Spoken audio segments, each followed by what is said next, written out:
Unified 911, anong matutulong namin sa'yo? Anya ti maitulong mi ken kaapo. Anong may tatabang ko sa imo? Unsay akong ikatabang nimo? Ngini makadabang na misal ka no? Sa anumang wika o dialekto, may tulong na darating sa iyo.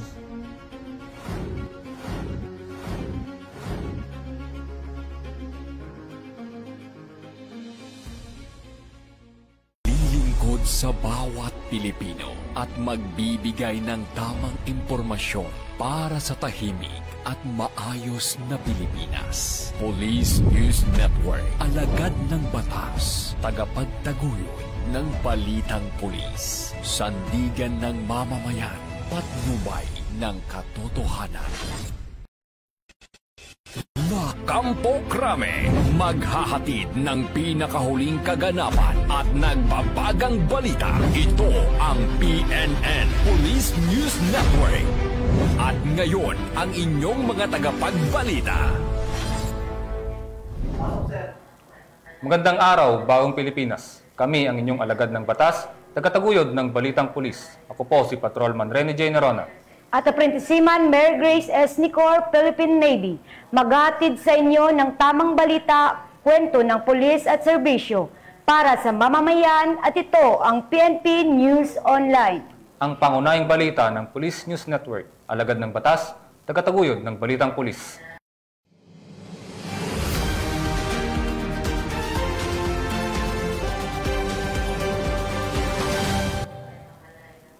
Narito ang mga balitang dapat ninyong abangan.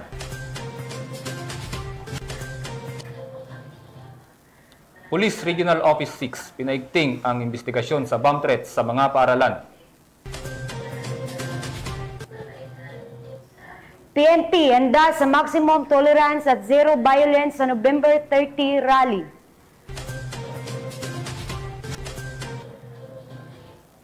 At Police Regional Office 2, pinarangalan ang mga CDM contingent sa katatapos na peace rally.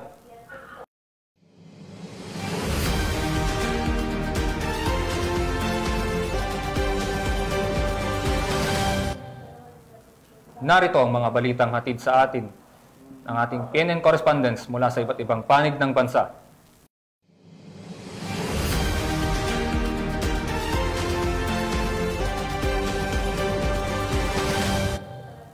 Pinaigting ngayon ng Police Regional Office 6 ang investigasyon kaugnay ng sunod-sunod na bomb threats na tumama sa iba't ibang paaralan sa Western Visayas nitong nakalipas na 3 araw. Nagdulot ito ng class disruption at malawakang clearing operations, ngunit sa kabila ng mga ulat, wala namang natagpuang anumang pampasabog sa mga lugar. May balita dyan si Patrolwoman Rizali Umalay.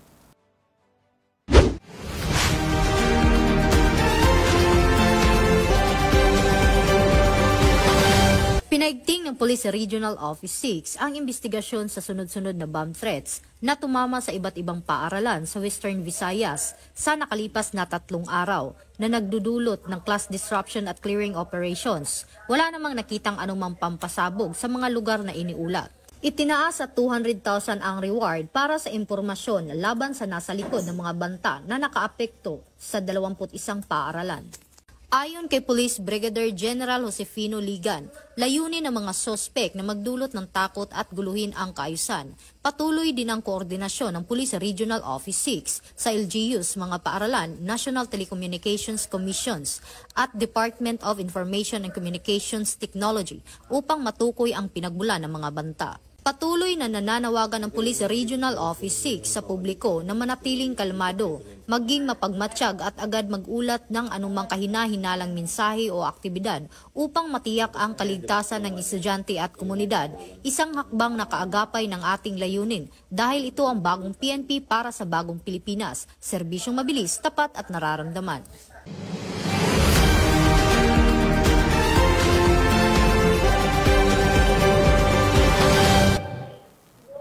Maraming salamat, Patrolwoman Umalay. Police Regional Office 2, pinarangalan ang CDM contingents na kinabibilangan ng 1,000 personnel sa katatapos na peace rally sa Maynila. Alamin ang detalye ng report mula kay Patrolwoman Wendy Rombawa. Ngayong umaga ng Police Regional Office 2 ang may 1,000 miyembro ng Civil Disturbance Management Contingent matapos ang matagumpay nilang pagharap sa Peace Rally for Transparency, Accountability and Justice na ginanap sa Maynila. Pinangunahan ni Police Brigadier General Antonio P. Marallag, Regional Director ng Police Regional Office 2, ang tribute ceremony alas 6 ng umaga kung saan kanyang pinuri ang maayos, disiplinado at epektibong pagtugon ng mga kapulisan sa kabuuan ng deployment. Ayon kay Police Brigadier General Marallag, ipinamalas ng Civil Disturbance Management Contingent ang mataas na maximum tolerance at paggalang sa mga relihista, isang susi sa nanatiling mapayapang daloy ng pagtitipon. Dagdag pa niya, ang tagumpay ng operasyon ay refleksyon ng mataas na moral at dedikasyon ng kapulisan ng Rehiyon 2. Samantala, bagamat ibinabana ang alert status ng PNP sa buong bansa, tiniyak ng Police Regional Office 2 ang pagpapatuloy ng mahigpit na pagbabantay sa seguridad at kaayusan, lalo na sa lambak ng Cagayan upang masiguro ang kaligtasan ng mamamayan at pagpapatupad ng batas. Mula dito sa lambak ng Cagayan, ako ang inyong Police News Network Correspondent, Patrolwoman Wendy Rumbawa, alagad ng batas, tagataguyod ng balitang pulis. Maraming salamat, Patrolwoman Rumbawa. Hindi na nakapalagpa ang isang individual matapos maulian ng mahigit 70,000 pisong halaga ng shabu at illegal na armas sa Lobo, Batangas. Yan ang tinutukan ni Patrolman Joshua Cruz. Ang isang individual sa Lobo, Batangas matapos isagawa isang search warrant operation ng pulisyan noong Nobyembre 19 taong kasalukuyan. Nakumpiska sa sospek ang illegal na baril at humigit kumulang 95,880 na halaga ng hinihinalang shabu. Kinilala ang sospek na si alias Nico, isang 30 taong gulang na lalaki, binata, walang trabaho at residente ng Barangay Pabrika, Lobo, Batangas. Isinagawa ang operasyon ng mga tauhan ng Lobo Municipal Police Station sa Barangay Pabrika sa pakikipag-ugnayan sa Philippine Drug Enforcement Agency. Ang search warrant ay ipinalabas ng Executive Judge, Regional Trial Court, Port Judicial Region, Lucena City noong Nobyembre 18 taong kasalukuyan. Ang operasyon ay nagresulta sa pagka-aresto kay alias Nico dahil sa paglabag sa Republic Act number 10591 at Republic Act number 9165. Sa kasalukuyan, nakakulong ang suspect sa custodial facility ng Lobo Municipal Police Station habang inihahanda ang mga kasong isasampa laban sa kanya. Mula dito sa Calabarzon, ako po ang inyong Police News Network Correspondent, Patrolman Joshua Cruz, alagad ng batas, tagataguyod ng balitang pulis. Maraming salamat, Patrolman Cruz. Nagpatawag ng mahalagang press briefing ang Philippine National Police sa pangunguna ni Acting Chief PNP, Police Lieutenant General Jose Melencio Nartates Jr. at Chief PIO, Police Brigadier General Randolph Tuanyo upang hihatid sa publiko ang pinakabagong update sa seguridad at mga operasyon ng pambansang pulisya. Nakatutok dyan si Patrolman Don Brosas.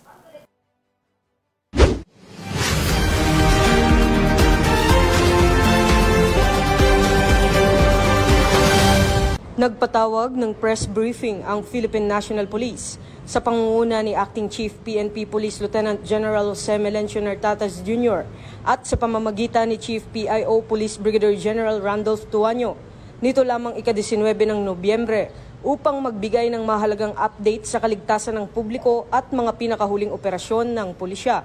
Ang briefing ay naglalayong ipaalam sa publiko at bigyan ng katiyakan ang komunidad hinggil sa patuloy na pagsisikap ng PNP na panatilihin ang kapayapaan at kaayusan ng bansa.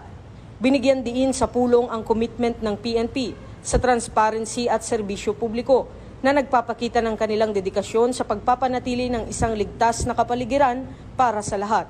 Naging sentro ng talakayan ang mga detalye ng mga matagumpay na operasyon at isinagawang investigasyon na ibinabahagi ng mga resource person mula sa iba't ibang unit ng PNP. Nagbigay ng mga partikular na ulat sina Police Lieutenant Marlon C. ng PIO PDEG na nagbabahagi ng mga updates sa drug enforcement. Si Police Lieutenant Colonel Edison Uwanyo, Chief ng CIDU QCPD na nagdetalye ng mga kaso at operasyon at si Police Major Jennifer Ganaban ng QCPD PIO. Ang presensya ng iba't ibang opisyal ay nagbigay linaw sa mga seryosong hakbang na ginagawa ng PNP na nagpapalakas sa tiwala ng publiko sa kakayahan ng pambansang pulisya na maglingkod at pangalagaan ang komunidad. Dahil ito ang bagong PNP para sa bagong Pilipinas, serbisyong mabilis, tapat at nararamdaman.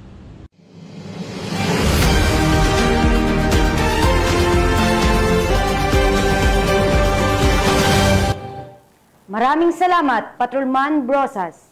Sa isang malawakan at matagumpay na operasyon ng Philippine National Police, 11 most wanted persons mula Luzon, Visayas at Mindanao ang naaresto sa loob lamang ng isang araw.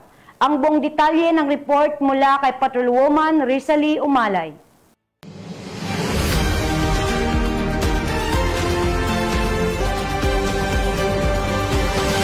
Matagumpay na nadakip ng Philippine National Police ang 11 most wanted person sa Luzon, Visayas at Mindanao sa one-day nationwide operation noong Nobyembre 18 taong kasalukuyan sa pamumuno ni Acting Chief PNP, Police Lieutenant General Jose Melencio Sr. Tatis Jr. Kabilang sa mga naresto ang sangkot sa child abuse, rape, illegal drugs, carnapping at theft. Ilan sa mga operasyon ay sinagawa sa Nueva Ecija, Rizal, Cebu, Sarangani, Quezon, South Cotabato, Tarlac at Cavite. Ayon kay Police Lieutenant General Nartates, malinaw ang mensahe ng operasyon, walang kriminal ang makakatakas sa batas. Ang mga pag-arestong ito ay patunay na seryoso ang PNP sa pagpapanatili ng kaligtasan at tiwala ng publiko. Tinitiyak ng PNP na ang kampanyang ito ay alinsunod sa direktiba ni Pangulong Ferdinand Marcos Jr. para sa mas ligtas na bansa dahil ito ang bagong PNP para sa bagong Pilipinas, serbisyong mabilis, tapat at nararamdaman.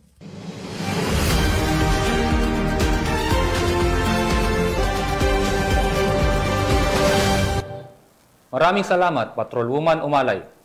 Isang mahalagang hakbang ang muling isinagawa ng Philippine National Police at ng Chinese General Hospital and Medical Center matapos nilang lagdaan ang isang Memorandum of Agreement para sa tuloy-tuloy na medical support sa mga pulis na nasusugatan habang ginagampanan ang tungkulin.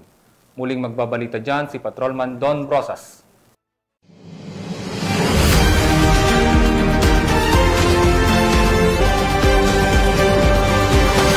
Muling pinagtibay ng Philippine National Police at Chinese General Hospital and Medical Center ang kanilang partnership sa pamamagitan ng paglagda ng Memorandum of Agreement para sa tuloy-tuloy na medical support ng mga pulis na nasusugatan habang nasa tungkulin. Sa seremonyang ginanap noong Nobyembre 19 taong kasalukuyan sa Santa Cruz, Manila, kinatawan ni Police Major General Constancio Chinayog Jr., si Acting Chief PNP Police Lieutenant General Jose Melencio Nartates Jr. Binigyang diin niya ang kahalagahan ng dekalidad na medical na serbisyo para sa kapulisan bilang pag-aalay sa kanilang sakripisyo at dedikasyon.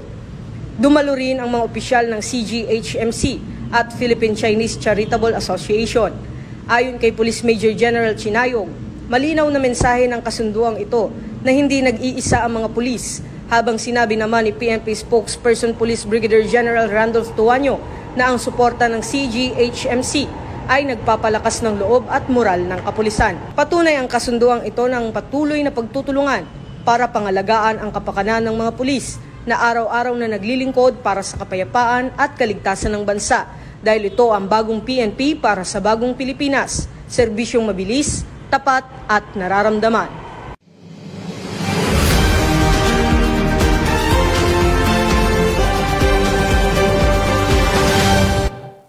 Maraming salamat, Patrolman Don Brosas.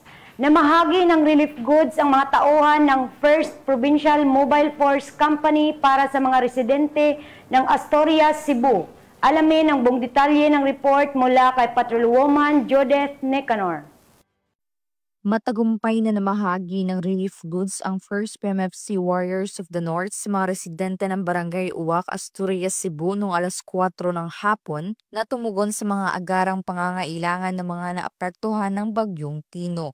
Ang operasyon ay pinangunahan ni Police Corporal Roy C. Antabo sa ilalim ng pamumuno ni Police Lieutenant Colonel Arnold Ponce Valenzuela, Force Commander ng 1st Provincial Mobile Force Company, Cebu Police Provincial Office, Ang nasabing aktibidad ay naging posible sa pamamagitan ng mga coordinating donor, ang Gospel Movement Church. Binibigyang diin ang misyon ng pangako ng unit sa mabilis na pagtugon sa kalamidad at pakikipagtulungan sa komunidad. Patuloy ang First PMFC sa pakikipagtulungan sa iba't ibang ahensya, lokal na pamahalaan at mga stakeholders upang matiyak na maparating ang kinakailangang tulong ng mga apektadong residente. Mula dito sa Central Visayas, ako ang Police News Network Correspondent, Patrolwoman Judith Nicanor, alagad ng batas, tagataguyod ng Balitang Pulis. Maraming salamat, Patrolwoman Nicanor. Inihayag ng Philippine National Police na handa na sila para sa nalalapit na trillion peso march sa November 30 matapos ang matagumpay at mapayapang 2 araw na relihiyosong pagtitipon. Narito ang report mula kay Patrolman Don Brosas.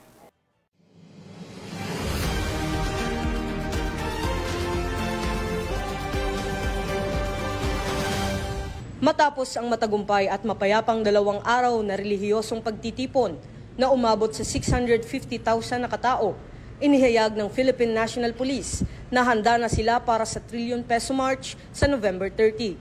Ayon kay Acting Chief PNP, Police Lieutenant General Jose Melencio Nartates Jr., gagamitin ng PNP ang mga natutunan mula sa nakaraang deployment upang masiguro ang kaligtasan ng publiko. Aniya, malinaw ang direktiba, maximum tolerance para sa mga mapayapang kalahok at zero tolerance sa anumang karahasan o iligal na gawain. Nagpaalala rin ang PNP na asahan ang posibleng bigat ng trapiko at sundin ang mga advisory tungkol sa checkpoint at rerouting. Kabilang sa kanilang paghahanda ang pre-deployment ng mga tauhan, medical assistance teams at koordinasyon sa mga LGU para sa mabilis na pagresponde sa anumang insidente. Tinitiyak naman ni PNP spokesperson Police Brigadier General Randolph Tuanyo na layunin ng PNP na maramdaman ng publiko ang seguridad habang ginagamit nila ang kanilang karapatang magpahayag ng ligtas, maayos at walang pangamba. Ito ang bagong PNP para sa bagong Pilipinas, serbisyong mabilis, tapat at nararamdaman.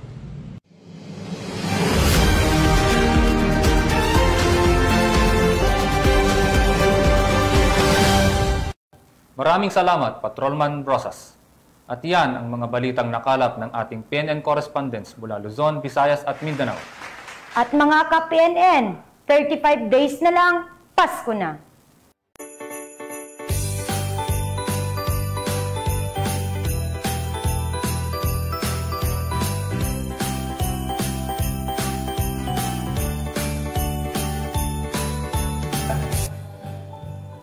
At bago po tayo magtapos, iniimbitahan po namin kayo na dumalo sa 53rd anniversary ng Alay Lakad Foundation Incorporated na gaganapin sa Quirino Grandstand sa November 23, 2025, alas 5 ng madaling araw. Sa ngalan ng pamunuan ng Philippine National Police sa pangunguna ni Acting Chief PNP, Police Lieutenant General Jose Melencio Nartates Jr. at sa pamumuno ni President Ferdinand Bongbong Marcos Jr., kami ay maglilingkod sa bawat Pilipino at magbibigay ng tama at balanseng balita. Mula rito sa tanggapan ng tagapag-ugnay ng Pambansang Pulisya, kami ang inyong alagad ng batas, tagataguyod ng Balitang Pulis. Patrolman Rene J. Nerona. At Aprentisiman Mary Grace S. Nicor, Philippine Navy. Maghatid ng tamang balita, kwento ng pulis at serbisyo para sa mamamayan at ito ang PNP News Online. Ang pangunahing balita ng Police News Network at ito ang bagong PNP para sa bagong Pilipinas. Serbisyong mabilis, tapat at nararamdaman.